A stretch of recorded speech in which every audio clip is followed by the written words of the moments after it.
What's something you can't believe you had to explain to another adult? I suggest. Betty, can you come over here and look at this? She asks of one of her colleagues. This gentleman claims that this is a valid photo identification.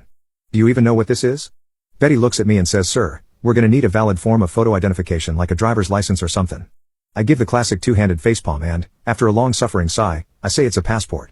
It's issued by the United States government to U.S. citizens who generally use them to travel abroad, and it is definitely a valid government-issued photo ID.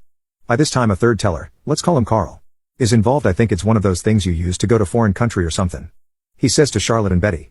He looks at me, sir, this is a bank. It ain't no airport. We're going to need a valid photo identification like a driver's license or something. At this point I'm no longer trying to avoid being a condescending prick when I ask, can one of you ignorant savages fetch a manager?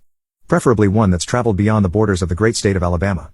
After a round of well I nevers, Betty takes off in a huff to retrieve the bank manager.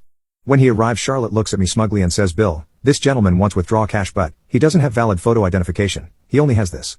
And with this she presents Bill, the bank manager, with my passport. Bill looks at me sheepishly and there is an audible click as the intercom shuts off. Because of this I didn't hear exactly what Bill said to Charlotte, Betty, and Carl, but judging from their body language and the way their eyes all drifted downward I would guess it was none to kind. Then a click as the intercom springs back to life and Bill says, please allow me to apologize, Mr. Estes, I promise you that nothing like this will ever happen again. Would 2 20s and a 10 be okay?